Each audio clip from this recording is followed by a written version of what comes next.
Badan Penanggulangan Bencana Daerah Kota Pontianak memetakan di Kota Pontianak terdapat 3 kecamatan yang rawan terjadi karhutlah. Untuk kejadian kebakaran hutan dan lahan di Kota Pontianak itu ada 3 kecamatan yang rawan, Kecamatan Pontianak Selatan, Kecamatan Pontianak Tenggara, dan Kecamatan Pontianak Utara. Jadi sampai hari ini hari yang ke-23, Pontianak intensitas panasnya semakin menguat, makin tinggi. Curah hujan pun belum ada yang intensitasnya tinggi. Cuma beberapa hari kemarin ada hujan tapi masih intensitasnya masih rendah sekali. Artinya kebakaran hutan dan lahan di Kota Pontianak yang di 3 kecamatan itu bara api di gambut itu masih menyala. Walaupun kita sudah memadamkan di beberapa titik yang cukup krusial seperti di Ars 2, kemudian Perdana, Purnama 2, Sepakar 2, kemudian sepanjang Jalan Perdana sampai Perdana Ujung dan Parit Demang, serta di Pontianak Utara di Budi Utomo serta Botolayan. Nah, jadi api itu hari ini kita semua bisa padamkan.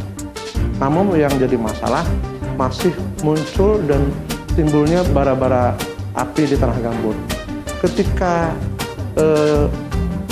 cuaca panas sekali, kemudian angin bergerak cukup kencang, maka bara itu berubah menjadi api, dan ini yang terus menjalar kemana-mana. Dan kami siaga 24 jam di lokasi-lokasi yang rawan, membentuk posko BPBD dan juga posko gabungan yang dipimpin oleh Bapak Dandim. Kita bahu-membahu BPBD, TNI, Polri, kecamatan, kelurahan, dan relawan-relawan pemadam kebakaran swasta. Dalam menangani karhutlah, BPBD Kota Pontianak mengerahkan seluruh kekuatannya. Kita tentu dengan minimnya keterbatasan personil, kekuatan kita kurang lebih 35 personil, kemudian dilengkapi dengan alat-alat yang sudah cukup canggih juga, alhamdulillah. Kami tentu mengajak teman-teman rescue dari kepolisian, kemudian dari TNI bergabung, serta relawan-relawan dari pemadam kebakaran swasta yang ada di Kota Pontianak. Dalam setiap peristiwa bencana asap akibat kebakaran hutan dan lahan atau karhutlah, pihak yang turut berjasa besar adalah petugas pemadam karhutlah. Dalam melaksanakan tugasnya, tidak sedikit para petugas yang jatuh pingsan atau sakit saat berjibaku memadamkan api sehingga terpaksa dilarikan ke rumah sakit. Ya, jadi dari teman-teman pemadam kebakaran swasta itu ada 4-5 orang. Dari kita ada 3-4 orang juga ya. Tapi kita istirahatkan total mereka. Kita istirahatkan total buat 3 hari 4 hari, terus mereka bisa pulih kembali. Biasanya mereka, saya sebagai kepala pelaksana di lapangan, sebagai kepala badan, yang langsung turun di medan istilahnya itu di lokasi-lokasi kebakaran itu memang nggak mudah. Kita memang harus fisiknya betul-betul sehat, kuat. Nah, kemudian kita kan menghirup udara yang nggak putus-putus, udara yang mengandung cemaran dari kebakaran lahan. Pemirsa, meskipun Kota Pontianak tadi pagi sempat diguyur hujan, namun bukan berarti lahan gambut yang terbakar ini serta-merta bisa padam. Dan inilah yang membuat para petugas ataupun relawan dari BPBD Kota Pontianak masih tetap semangat dan bekerja keras berjibaku dalam memadamkan api di lahan gambut yang terbakar seperti ini. Dan seperti apa suka duka dari para relawan dalam memadamkan api di lahan gambut? Berikut liputannya.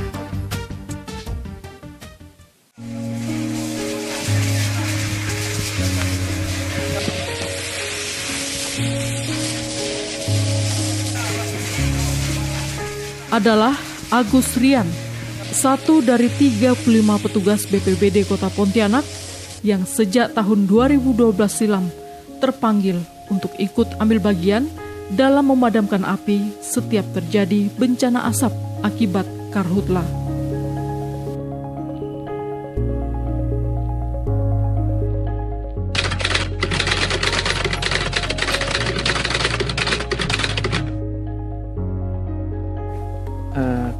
saya sendiri kan memang basicnya dari relawan. Memang kita terpanggil memadamkan api ini bukan karena apa ya, karena mikirkan masyarakat banyak, karena dampak asapnya, terus mikirkan rumah-rumah orang yang dekat dengan api, mikirkan lahan-lahan sayur orang, kebun-kebun, yang istilahnya bukan mereka yang melakukan, tapi 1-2 orang yang melakukan, mereka semua yang kena.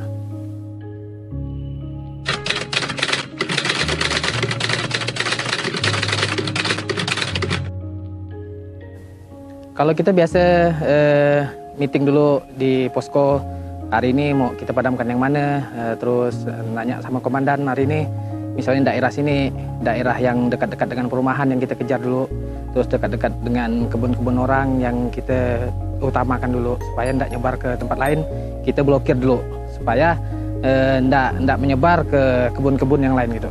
Kalau strateginya, ya pertama sekali kita sumber air itu penting sekali. Nah, kalau memang tidak ada, kita terpaksa menggunakan tangki atau tandem. Nah, kita harus blokir api yang ke arah yang lebih meluasnya. Jadi kita blokir dulu, yang di tengah biarkan aja. Jadi yang tengah biarkan habis dulu, jadi kita blokir sekelilingnya, baru kita padamkan semuanya nanti.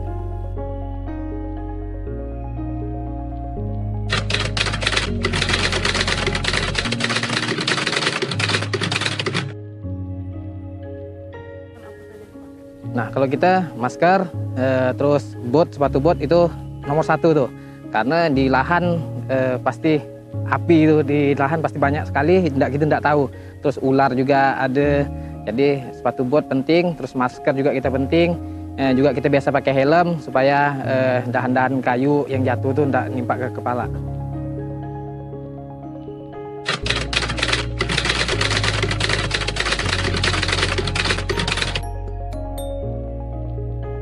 Kalau suka dukanya, ini berat sekali ya. Nah, kita pagi-pagi udah ngampar selang. Selang ini 1 kilo. Nah, pagi-pagi kita ngampar itu sampai puluhan meter jaraknya kan. Nah, setelah itu kita madamkan. Sore hari kita terpaksa gulung lagi sampai biasa tengah malam baru kita gulung. Nah, itu luar biasa, capek itu luar biasa. Tapi dengan kekompakan kawan-kawan nih, kita saling bercanda apa, jadi hilang semua penatnya tuh. Nah, saya kalau momen madamkan api pernah masuk ke tanah sampai segini. Terus kita juga pernah ketemu ular, nah ketemu binatang-binatang lain yang mati. Nah, ya biasalah sama kawan-kawan biasa kalau udah kecapean biasa agak tensi agak naik biasa ya kayak gitulah.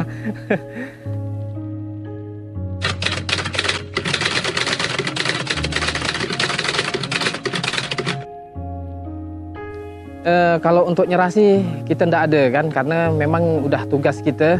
Jadi kita kalau tidak mampu kita istirahat, paling kita kontrol supaya api tidak nyebar ke tempat lain, itu aja. Tapi kalau untuk nyerah kita tidak boleh nyerah. Kalau kita nyerah nanti masyarakat, kasihan masyarakat yang lain. Karena kalau diharapkan siapa lagi kan kalau bukan pemadam-pemadam yang lain yang memadamkan. Kalau untuk masyarakat kan mereka tidak paham dengan yang kayak gini.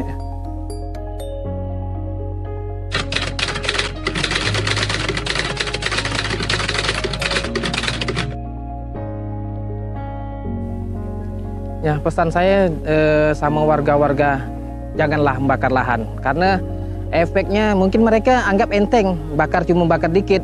Tapi kan kalau tidak dijaga itu bisa merembet ke tempat lain. Masih banyak cara untuk membuka lahan dengan tidak membakar. Nah, mereka bisa kumpulkan kayunya, itu kan bisa jadikan pupuk nanti. Nah, bukan dengan cara membakar. Membakar itu benar-benar udah harus dihilangkan sama sekali lah kalau untuk lahan gambut. Masih banyak cara lain untuk membuka lahan, bukan dengan cara membakar.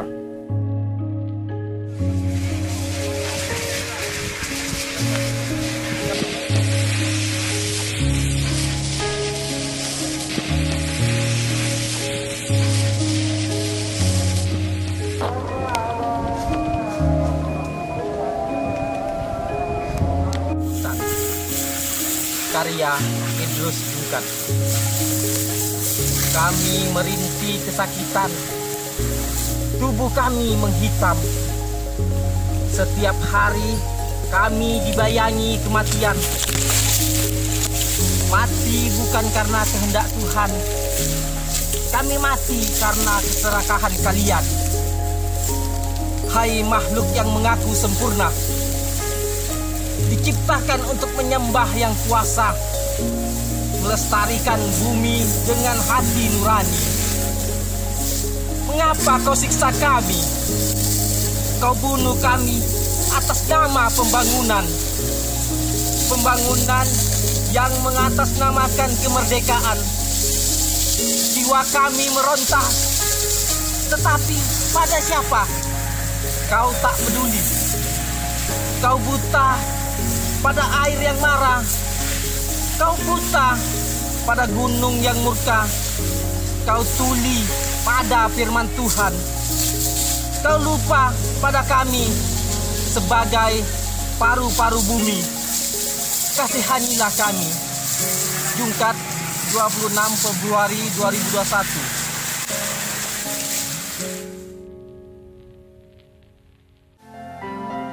Bencana kabut asap yang dapat dikatakan hampir rutin terjadi setiap tahunnya ini tidak dapat dianggap hal yang lumrah. Dampak luas akibat kabut asap harus dijawab dengan menempatkan persoalan tersebut sebagai bencana darurat yang serius, sehingga diperlukan tindakan preventif maupun intervensi yang mumpuni, tegas dan tuntas dalam menjawab akar persoalannya. Demikian Gong Ruai kali ini. Tim Gong Ruai, sampai jumpa.